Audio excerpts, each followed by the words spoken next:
بسم الله الرحمن الرحیم. لا حول ولا قوة الا بالله العلی العظیم.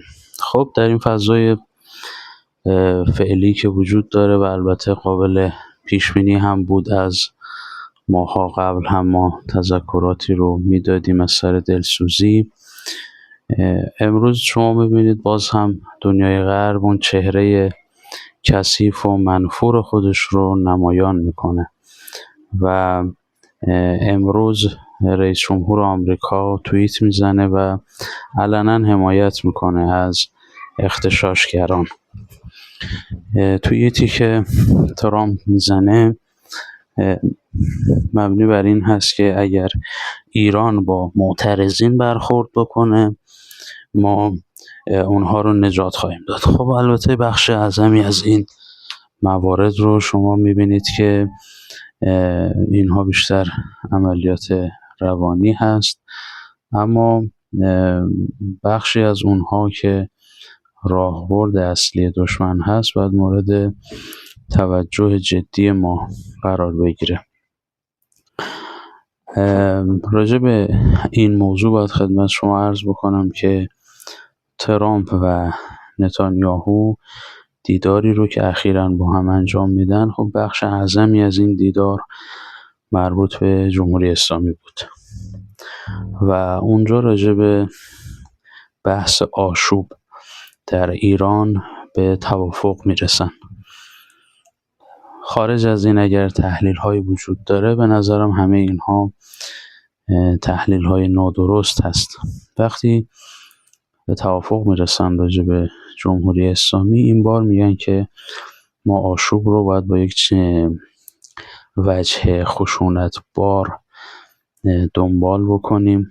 قبل از درگیری نظامی باید این موضوع انجام بشه در ایران، که خب در این چند روز اخیر هم میبینیم در برخی از نقاط کشور که البته مردم ما هوشمندی بسیار بالایی در این دوره دارند، خیلی قابل تقدیر هست و این نشان از این هست که ملت ایران اعتراض دارن اما به شدت خودشون با آشوبگر برخورد میکنن. هدف ترامپ هم از این توییت این هست که بخواد یک روحیه‌ای رو بده به آشوبگرها و آشوب رو به فضای خشن‌تر تبدیل بکنه با مکانیزم‌های جدیدی که وجود داره.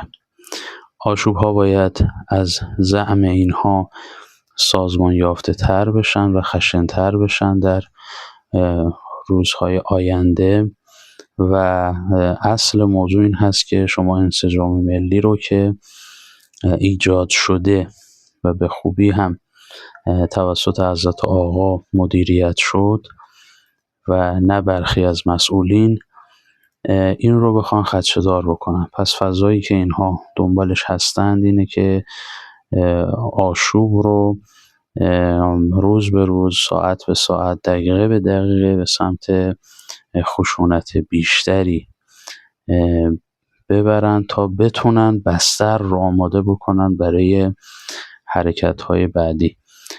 چیزی که اینجا مهم هست، باز هم مردم باید نقش خودشون رو ایفا بکنن، چون بخشی از مسئولین متاسفانه یا فضا رو نمیبینند یا نمیخوان ببینن. اون چیزی که مهم هست امروز اینه که ما حوادث سختی رو در این عمر عزیز انقلاب اسلامی دیده ایم. اتفاقات سختی برای ما رخ داده. در همین چند روز هم چند مورد وجود داشته از نیروهای امنیتی، انتظامی و عرضم به حضورتون که بسیج مسائل متعددی به وجود آمده که قلب هر انسانی رو درد میاره.